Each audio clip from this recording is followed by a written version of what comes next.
Hi everyone, welcome back to the Neon Museum. I'm Mitch, education specialist here. And when folks come into our lobby, one of the first things they see is this wonderful mosaic here. And it says La Concha.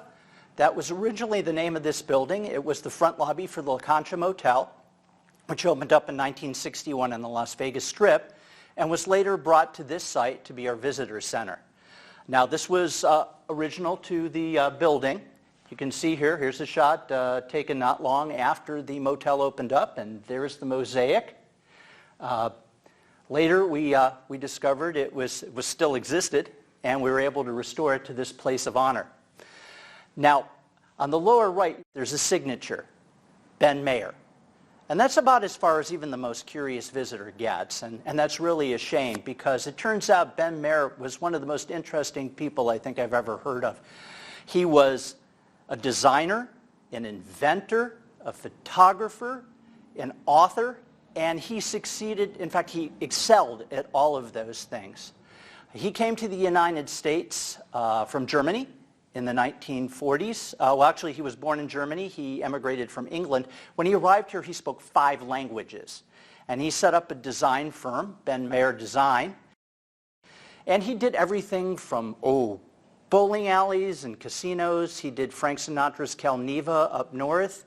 He did police stations. He did libraries. If you happen to live in Southern California, there are 2 Bank of America branches in Long Beach and Van Nuys. You can check out his mosaics. And interestingly, they were designed by the same man that designed the La Concha lobby, Paul Revere Williams. So there are at least 3 sites I know of where you can see Ben Mayer and Paul Revere Williams in the same location.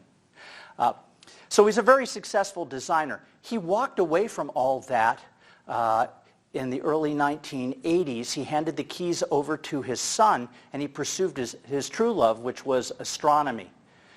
As an amateur, he had a career that most professional astronomers would envy.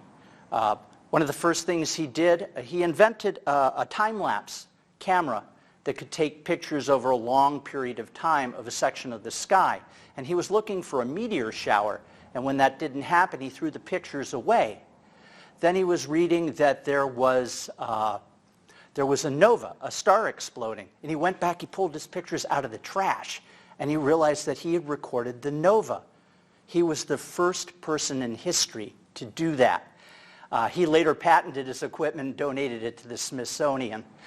He loved spreading his enthusiasm for astronomy just to the average person. He had lots of inventions so they could see the stars a little bit better. He was also an author. He wrote 4 books on astronomy. He was later recognized as the top amateur for a year back in the 80s. And he has an asteroid named after him. How cool is that, right? If you're interested in Mayer, you can go to our website, and there's a blog post about him. Lots of other interesting blog posts there as well. And I'd just like to leave you with a last thought. He said, you know, the stars are there for everybody. You don't have to pay to see them. There's a world of wonder out there. He called the sky a sandbox filled in diamonds. And he said, who wouldn't want to play in a sandbox filled with diamonds?